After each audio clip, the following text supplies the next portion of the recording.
व्हिडिओत आपण कोणत्या तारखेपासून नोकरी आणि प्रमोशनसाठी टीईटी लागू होईल आणि कोणाला नाही ते उदाहरणाने समजून घेऊया. आणि तुम्ही जो पॅराप्रूफ शोधणार तो लाईन टू लाईन तो सापडणार नाही.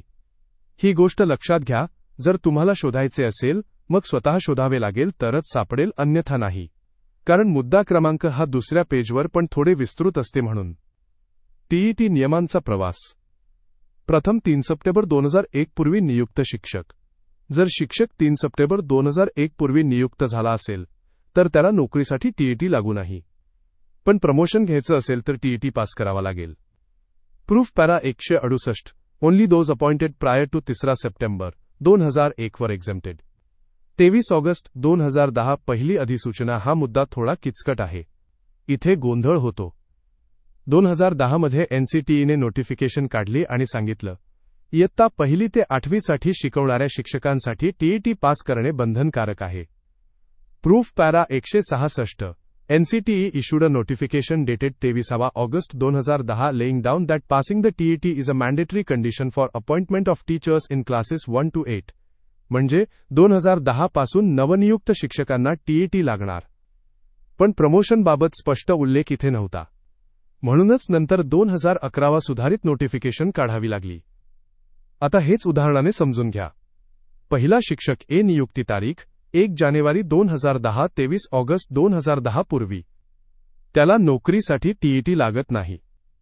पण नंतर प्रमोशन हवं असेल तर टीईटी पास करावा लागेल. दुसरा शिक्षक बी नियुक्ती तारीख 1 डिसेंबर 2010 23 ऑगस्ट 2010 नंतर 29 जुलै 2011 पूर्वी. याच्यासाठी नोकरीसाठी टीईटी लागतो. पण जर तो प्रमोशनसाठी 2011 पूर्वी पात्र ठरला तर तेव्हाच्या नोटिफिकेशनमध्ये प्रमोशनबाबत अट नव्हती. मात्र 29 जुलै 2011 नंतर त्याला प्रमोशन हवं असेल तर टीईटी पास करावा लागेल. तिसरा शिक्षक सी नियुक्ती तारीख 1 सप्टेंबर 2011 29 जुलै 2011 नंतर. याच्यासाठी सुरुवातीपासूनच नियम कठोर म्हणून नोकरी व प्रमोशन दोन्हीसाठी टीईटी पास बंधनकारक.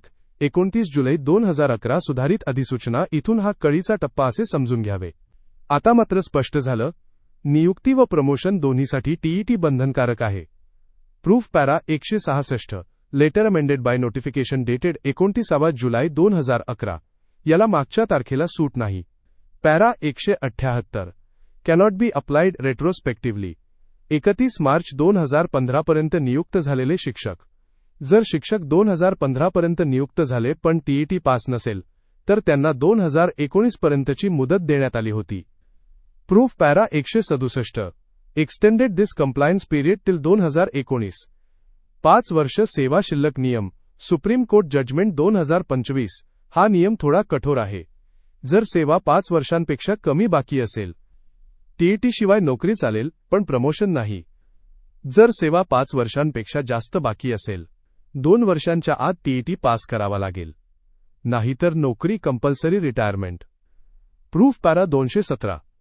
Having more than 5 years to retire shall qualify the TET within 2 years else compulsorily retired. किमान काहीच नाही समजले तर फक्त तारखा समजून